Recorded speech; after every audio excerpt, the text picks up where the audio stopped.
दोस्तों, पिछली एपिसोड में देखा आपने कि जाल विकराल को कैसे विकराल को एक मिट्टी के मुजस्मे में बदल देता है। ये एपिसोड उसी एपिसोड से आगे और इंटरेस्टिंग है, इसे स्किप मत कीजिएगा। इस एपिसोड में विकराल को जाल मिट्टी के मुजस्मे में बदल कर यहाँ से गायब हो जाता है।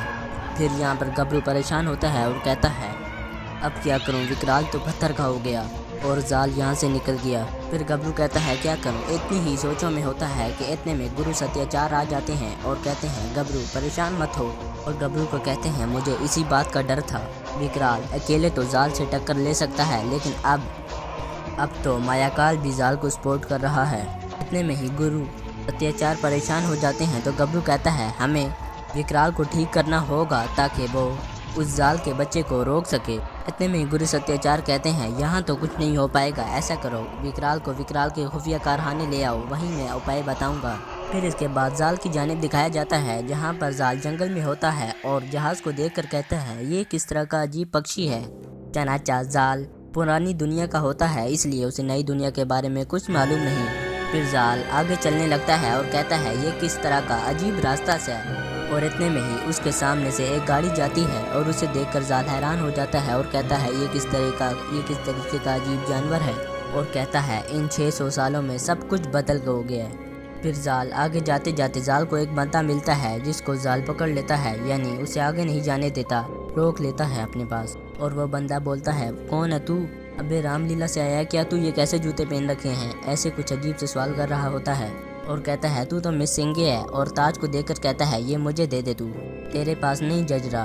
फिर इतने में ही वो जाल के गले में सोना देखकर हैरान हो जाता है और कहता है, क्या ये असली सोना है क्या? मुझे दे दे तू। इतने में ही जाल उसे गले से पकड़ लेता है और जाल उसके अंदर आ जाता है। और फिर उसकी भी आंखें जाल की तरह खौफनाक और लाल हो जाती हैं। फिर यहाँ पर दिखाया जाता है विकराल, यानी विकराल का पुतला विकराल के खुफिया कारखाने में होता है और इन्हीं के साथ गुरु सत्याचार भी मौजूद होते हैं। और गबरू कहता है, गुरु सत्याचार विकराल को उठा कर मेरी कमर टूट गई। फिर इसके बाद गुरु सत्याचार बोलते हैं, इसे ऐसा करो कि दूसरी तरफ घुमाओ। और ये सुनने के बाद गबरू घुमाता है।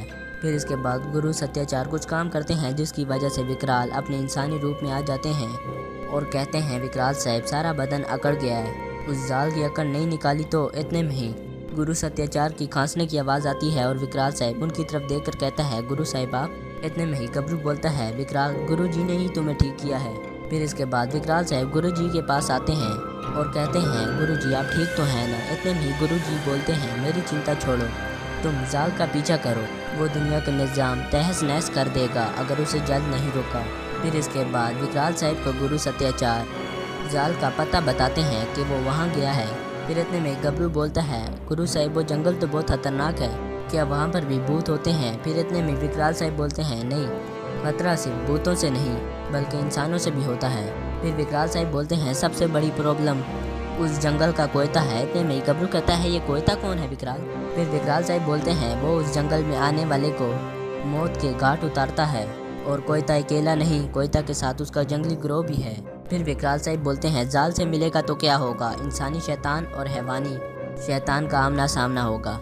फिर विकराल साहब बोलते हैं, अगर वो सिर्फ भूतिया जंगल होता तो कोई प्रॉब्लम नहीं, प्रॉब्लम ये है कि कोयता और उसके साथी इंसान हैं, मैं उनसे कैसे लड़ूंगा। फिर इतने में गबरू बोलता है, हमें उस जंगल में कोयता से फिर कौन बचाएगा? फिर इतने में विकराल बोलते हैं, कैप्टन बचाएगा। फिर गबरू बोलता है, ये क्या कोयता का भाई है?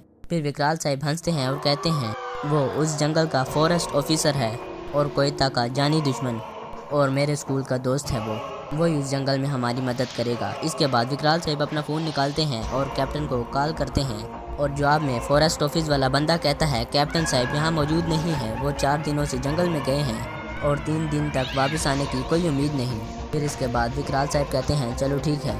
फिर उसके बाद विकराल साहब बोलते हैं, गबरू एक बात बताना तो मैं भूल ही गया, कैप्टन इंसानों के साथ कम और जानवरों के साथ ज़्यादा वक्त गुजारता है, खैर हम उसे वहीं जाकर ढूंढ लेंगे, वक्त कम में तुम मेरे पीछे चलो गबरू।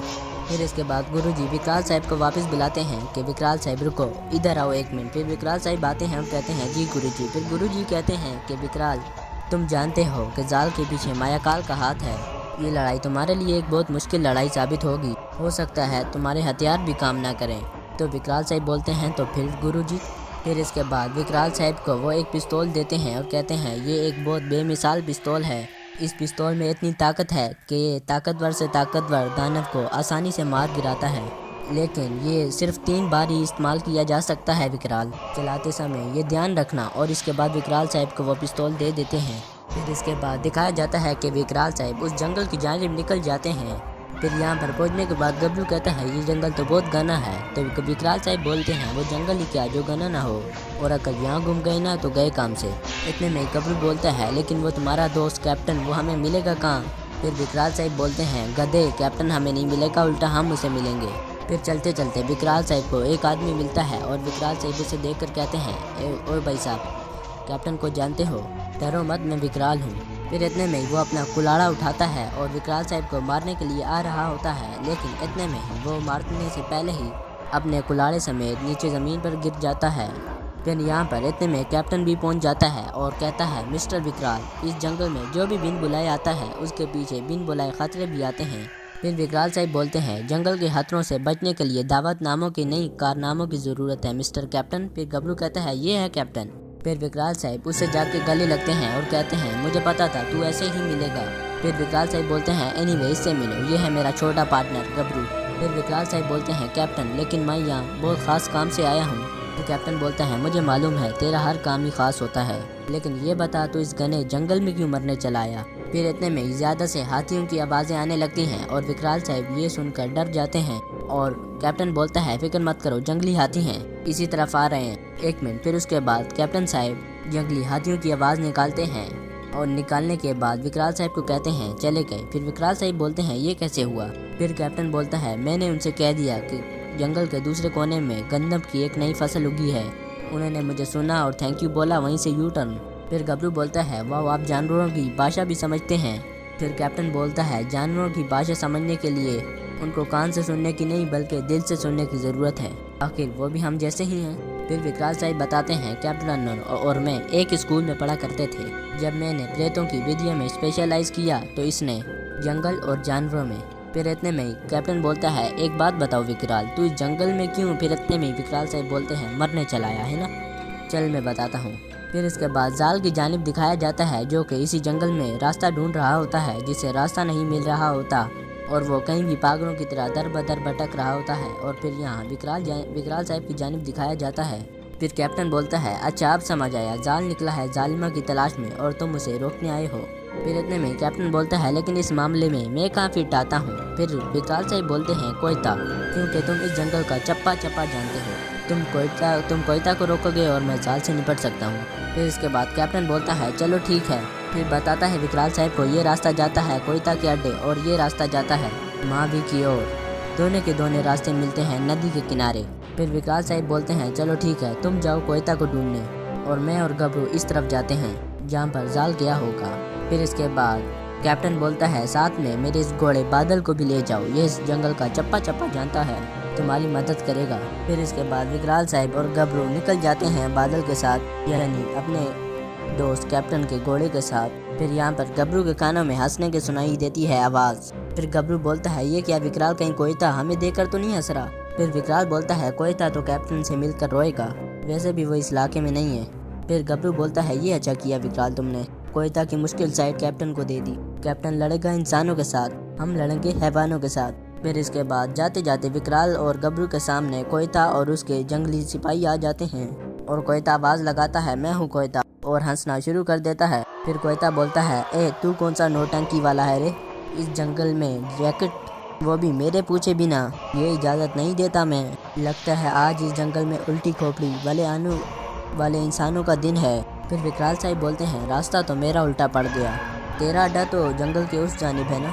फिर उसके बाद कोयता बोलता है ये पूरा जंगल कोयता का है, वो आदमी तो बच गया लेकिन तू और तेरा चमचा नहीं बचेगा। फिर विकराल साहब बोलते हैं जाल। इतने में ही कोयता बोलता है जाल को छोड़ और कोयता की सोच। इतने में गबरू बोलता है विकराल इन्हें अपने हथियारों से मार डालो। फिर इतने में कोयता का चमचा बोलता है ये तो विकराल है जनाब। फिर इतने में कोयता चूँकि विकराल को जानता होता है, कोयता कहता है तू। फिर इतने में विकराल साहब बोलते हैं हाँ मैं, चल अब साइड हो, तुझे तो मेरा दोस्त कैप्टन देख लेगा, फिलहाल मुझे अभी जल्दी है।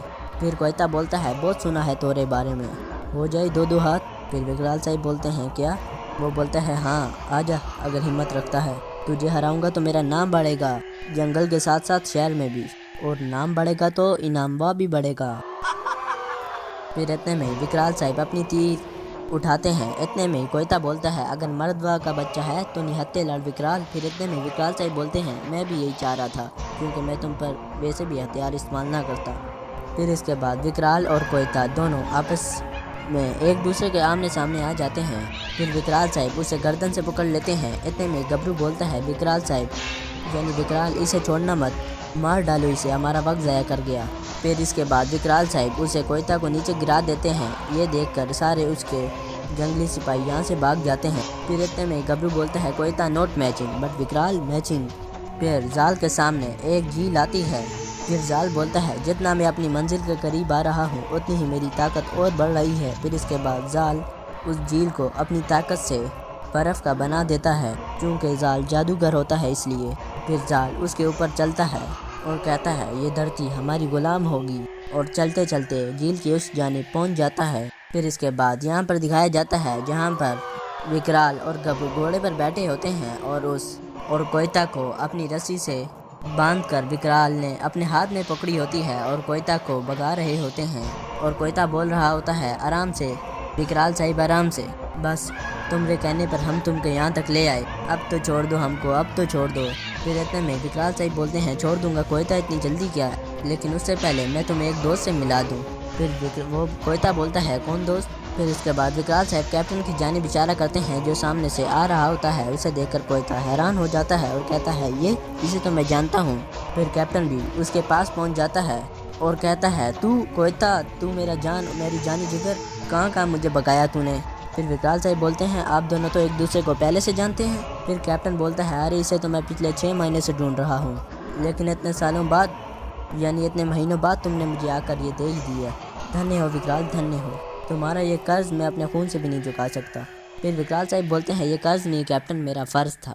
तो इन्हीं बातों में इस एपिसोड का इख्तिताम हो जाता है। तो दोस्तों जिसको ये एपिसोड पसंद आई वो लाइक शेयर कमेंट और सब्सक्राइब के साथ साथ बेल आइकन लाजमी दबाएं। आपका बहुत बहुत शुक्रिया।